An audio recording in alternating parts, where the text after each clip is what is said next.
Qu'est-ce qui se cache derrière une photographie? On peut croire que créer une photographie, ça se fait en un seul clic. À croire tonton Jean-Michel, la photographie, c'est simplement appuyer sur un bouton. Dans cette vidéo, je te montre mon point de vue et j'espère tout le contraire. Je vais te partager tout le travail qui se cache derrière une photographie. Je vais te montrer ma démarche de A à Z de la création d'une de mes images préférées de mon séjour sur la côte de Granit Rose. Donc sans plus tarder, je vais te montrer tout ce qui se cache derrière cette image. Le contexte est quelque chose que je trouve qui est vachement négligé quand on parle de la création d'une image. On se focalise vraiment trop souvent, à mes yeux, sur le côté technique, donc c'est-à-dire les réglages, la composition, tout ça. Pour moi, ça, c'est seulement le côté immergé de l'iceberg. Mais en faisant ça, on néglige tout ce qui précède la prise de vue, qui est pour moi aussi importante. Une image commence bien avant la prise de vue. Elle commence par ta sensibilité et ton inspiration. Les images que tu crées sont très inspirées, de manière consciente ou inconsciente, par ces deux éléments. En premier lieu, ta sensibilité, donc à quoi tu es sensible et qu'est-ce qui résonne en toi. À quoi tu t'identifies émotionnellement, donc par exemple avec ton humeur, les émotions que tu ressens, et également artistiquement. Ce deuxième point nous mène à notre deuxième élément, tes inspirations. C'est-à-dire comment les œuvres des autres artistes t'inspirent, qu'ils soient des photographies, de la musique, de l'art graphique, de la peinture ou des films. Tu peux t'inspirer de tout genre d'art ou même de tout. Tout ça, ça va faire un ensemble qui va influencer ta prise de vue et ta manière de voir le monde. Et comme j'ai dit, ça va se faire d'une manière consciente ou inconsciente. Dans mon cas, ce séjour sur la côte de Granit Rose m'a permis de retrouver mon amour pour la photographie de paysage, tout en gardant une démarche en mouvement, expérimentale, à main levée, que j'ai gardée de la photographie de rue. Si tu as envie d'en savoir plus sur ce séjour, je t'invite à regarder ma vidéo précédente. Ce que je recherche dans mes clichés, c'est une sensation de douceur, de rêverie. C'est ce sentiment que je recherchais quand j'ai commencé la photographie de paysage et qui résonne le plus avec moi. C'est vraiment ma sensibilité, c'est ce qui résonne le plus avec moi en ce moment. Avant même de rencontrer cette scène, j'ai fait des choix créatifs. Par exemple, celui de choisir de travailler avec mon X-T5 et un 23 mm f2. Une focale que j'utilise très souvent pour la photographie de rue, mais que cette fois-ci, j'ai commencé à utiliser dans le contexte de la photographie de paysage. Je tire directement inspiration des photographies de rue et de mon expérience de faire des photos de rue, que cette fois-ci, j'applique dans le contexte de la photographie de paysage. Maintenant que tu sais mieux dans quel contexte créatif je me trouve, je vais te montrer comment est-ce que j'ai fait pour repérer et photographier cette scène. La première chose, c'est que j'ai remarqué des personnes en haut de ce rocher. Je me suis dit que ça valait le coup de monter et d'explorer cet endroit. Une fois en haut, la vue est magnifique. Je prends d'abord des photos du phare et là je remarque la première chose. Actuellement, je suis en contre-jour. Je photographie vers le soleil. Je vois le ciel illuminé, mais mon sujet est dans l'ombre car il est éclairé de l'arrière par le soleil. C'est bien, mais c'est pas ce que je recherche. Cet éclairage me donne une scène qui est très contrastée, avec pas mal de peps et beaucoup de plages dynamiques. Alors que ce qui m'intéresse, c'est la douceur. Et c'est là, en photographiant un groupe de jeunes sur des rochers, que je vois une lumière plus douce et latérale. Je me dis alors qu'il doit y avoir d'autres images comme celle que je viens de prendre. Je décide de m'avancer et me mettre dos à la composition la plus classique de ce lieu, c'est-à-dire du phare et du coucher de soleil. Et c'est là que je vois la scène qui m'intéresse. Je vois cet énorme rocher éclairé latéralement par le soleil et puis toute la côte de Granit Rose en arrière-plan qui est aussi éclairée par le soleil. Une scène avec la douceur et la profondeur que je recherchais. Maintenant, on va plutôt regarder sa composition en plus de détails. Donc pourquoi j'ai cadré cette scène de cette manière-là. Je vais t'expliquer ça grâce à ma tablette et je vais te montrer tout ça avec un petit croquis. Donc me voilà sur la tablette. Ça, c'est la photo RAW que j'ai prise. Donc ce que je vais te dire maintenant va grandement influencer la manière que je vais retoucher cette photo. Comme je t'expliquais sur le terrain, la chose qui a capté mon regard, c'est ce rocher et sa forme qui est très unique. La deuxième chose qu'il faut prendre en compte, c'est que la source de lumière est là, donc elle est un peu hors champ, mais on voit bien la partie du coucher de soleil qui est ici, et donc on a une partie très lumineuse ici, et une lumière latérale sur mon sujet, qui éclaire toutes ces parties ici, et toutes ces parties-là. Ça donne alors plus de définition à mon sujet et plus de profondeur. Un élément auquel j'ai fait très attention sur le terrain, c'est la séparation des éléments.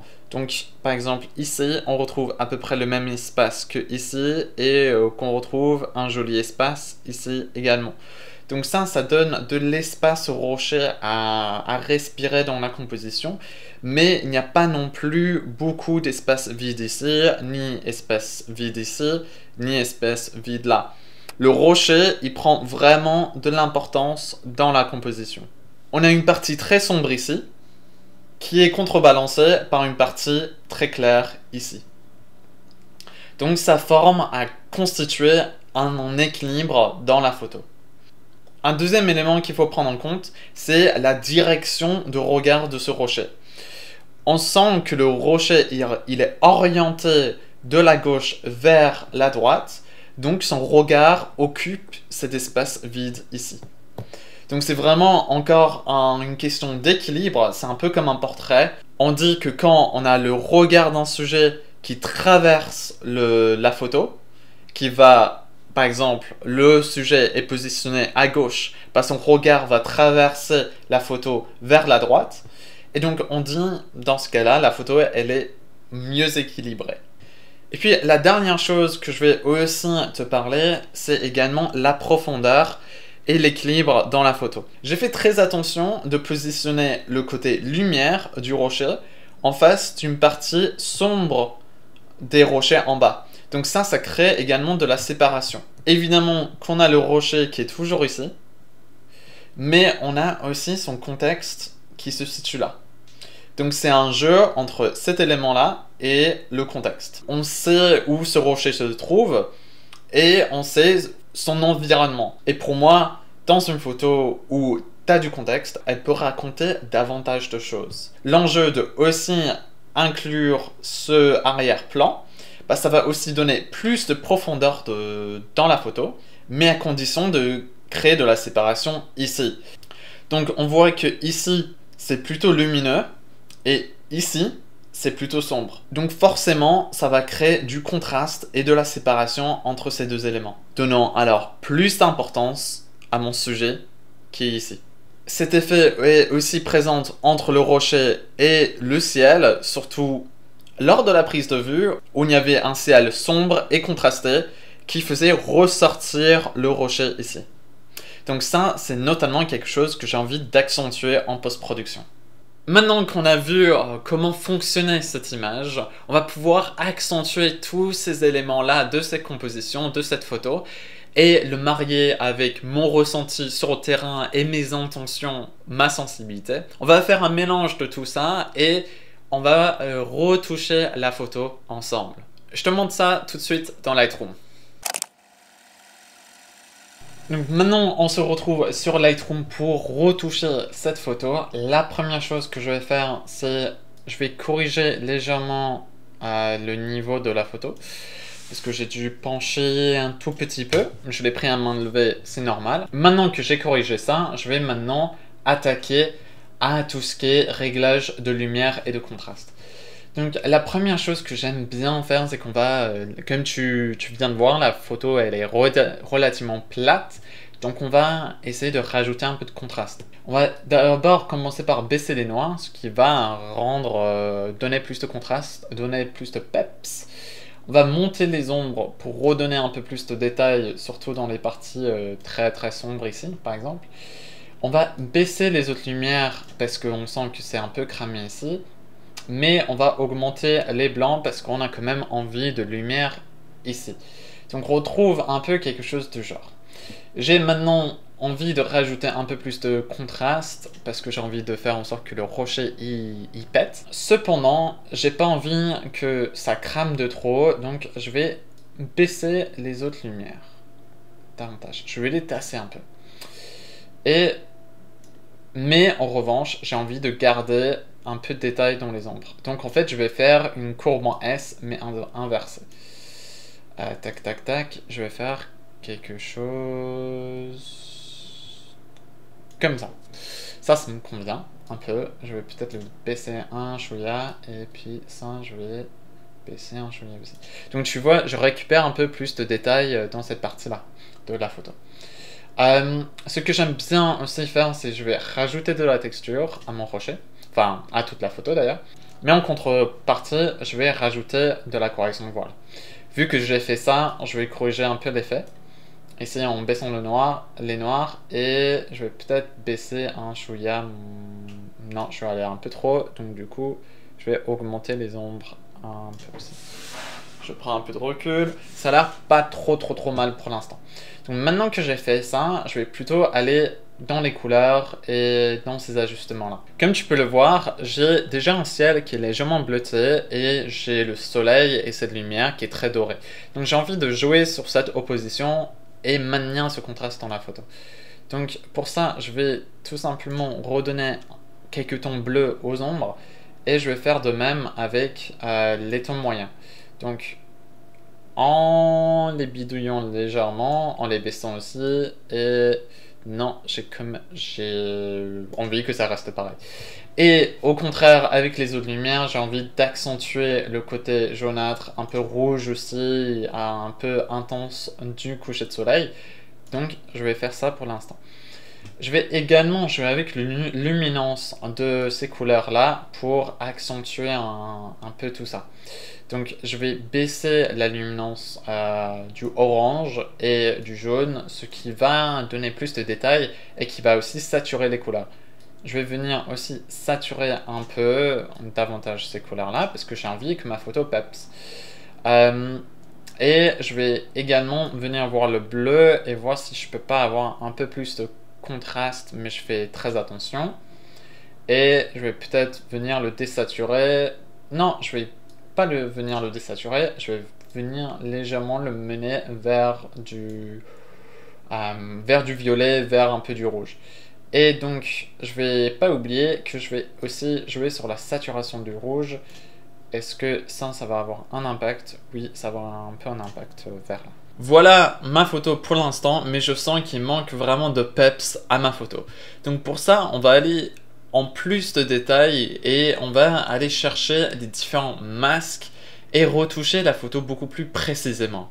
C'est un outil que j'utilise très souvent en photo de paysage. Les masques peuvent prendre beaucoup de temps à faire, mais pour cette vidéo, je vais te montrer un peu les masques que j'ai utilisés sur cette photo et t'expliquer à quoi sert chacun.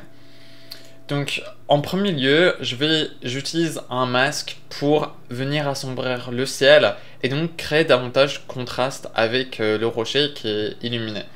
Donc, si je clique sur ce masque-là, on voit bien les paramètres que j'ai baissés. J'ai simplement baissé les autres lumières et j'ai fortement augmenté le contraste. J'ai même rajouté un peu de correction de voile. Et une chose qui est très notable, si j'affiche l'incrustation, j'ai aussi fait un contour plus doux autour du rocher pour que ça se fonde un peu et qu'on n'a pas des zones très moches. Par exemple, de fringing autour. Par exemple, ça, j'aime pas du tout et ça fait pas du tout naturel. Donc, avec un pinceau, je vais adoucir ces bords-là.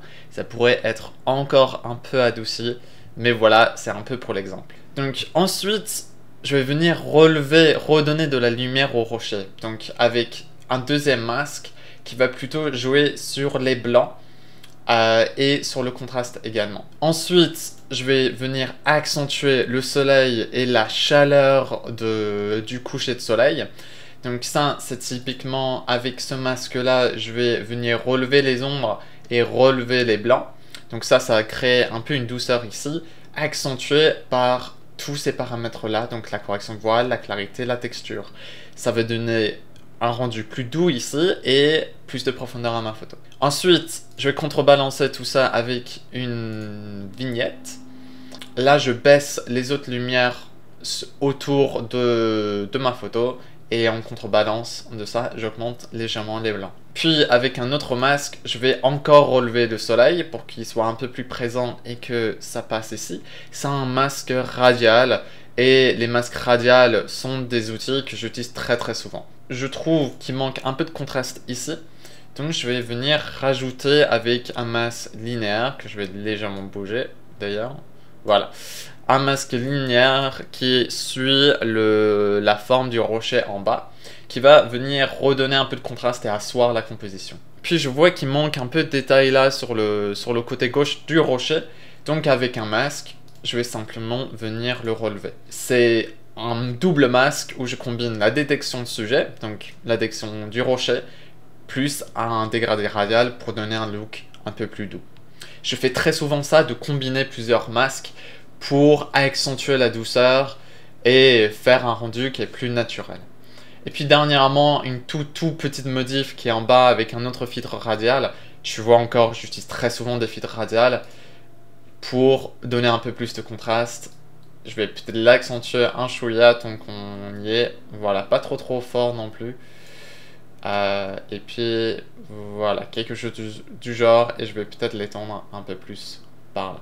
L'idée, c'est que là, ça soit plus contrasté que là-bas, en accentuant la pointe. Donc voilà, ça c'est un peu les masques, et je trouve que c'est une partie très importante de créer ta photo. Si tu veux vraiment pousser une image à fond, c'est un peu comme la peinture ou ce que les gens faisaient dans la chambre noire quand ils développaient une pellicule ou qu'ils l'imprimaient. C'est vraiment ce principe-là d'être super pressé avec tes retouches pour relever et retoucher des endroits précis tout en gardant un look naturel. Et puis évidemment en ce moment j'aime beaucoup ajouter un peu de grain à mes photos. Pour moi ça rajoute un peu de texture et j'aime bien le rendu que ça peut donner à ma photo. Oui, ça enlève de la netteté, mais j'aime bien, comme j'ai dit, la douceur, le côté féerique de la chose. Donc pour moi ça me gêne pas du tout. Après, chacun son goût. Donc maintenant qu'on a fait les retouches de la photo, les retouches qui me correspondent, donc qui correspondent à mes inspirations et ma sensibilité, puis également ce que j'ai vu sur le terrain et mon analyse de ok, comment est-ce que cette photo marche et comment est-ce que je peux la mettre en valeur, bah maintenant que j'ai la photo en tant que telle, presque, normalement ça suffirait. Mais on va passer dans cette vidéo à l'étape supérieure, on va passer à l'impression de cette photo, lui donner une forme physique. Pour moi, l'impression est une partie intégrale de la création d'une photo, qui est souvent oubliée, surtout avec l'ère du numérique. On oublie que la forme finale d'une image, avant le numérique, c'était le tirage. Parce que c'était grâce au tirage qu'on pouvait, à l'époque, regarder et partager ces photos. Même en travaillant au numérique, je trouve que le tirage est tout aussi important. Parce qu'il te donne le choix du papier et du format d'impression. Et ça peut vraiment tout changer. En fonction du papier que tu vas choisir et du format de ton image, ben, tu vas pas du tout avoir la même impression. T'as pas ces nuances en regardant une image numériquement. Tu peux avoir des papiers brillants, tu peux avoir des papiers texturés, tu peux avoir des papiers mat, tu peux avoir des papier perlé, semi-brillant, tu as plein de variétés différentes. Et chacun de ces types de papier va donner un autre rendu, une texture, va amplifier ou mettre en valeur un certain côté de ton image. Certains papiers vont être très bons pour des images contrastées et d'autres pour des images plus douces. Dans ce cas, comme je te dis avant, je vais aller vers la douceur. Je vais aller vers un côté plus pastel, plus pictural de mon image. Pour ça, je choisis un papier mat texturé avec quand même une belle netteté et niveau détail. Ce papier, c'est un papier de chez Canson. Il s'appelle Arches 88. Pour moi, le choix de ce papier va dans le sens de mes retouches et dans le sens de cette image que j'ai créée. Le papier et donc le tirage va embellir, va rajouter une couche de complexité, une couche de narration sur ma photo. Et pour moi, ça va venir aboutir cette photo grâce au tirage.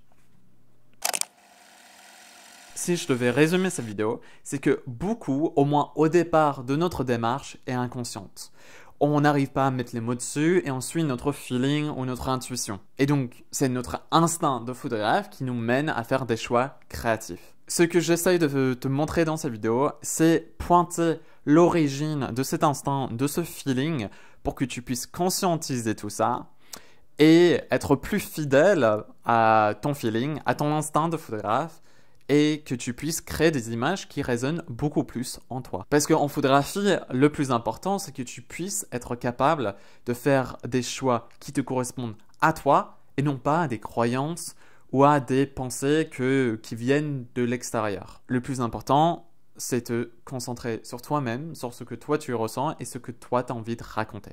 Je te remercie d'avoir regardé cette vidéo jusqu'au bout. Si tu as aimé cette vidéo, je t'invite vraiment à me laisser un pouce bleu, ça m'aide énormément. Je serais vraiment curieux de découvrir quelle partie de la vidéo tu as préférée et pourquoi. Donc partage-moi ton retour en commentaire. Et puis dis-moi si tu aimerais que je fasse plus de vidéos comme celle-ci en t'amenant de A à Z et te montrer toute ma démarche autour d'une seule photo. J'ai très hâte d'avoir ton retour en commentaire dans tous les cas et je te dis à très bientôt pour plus de conseils photo.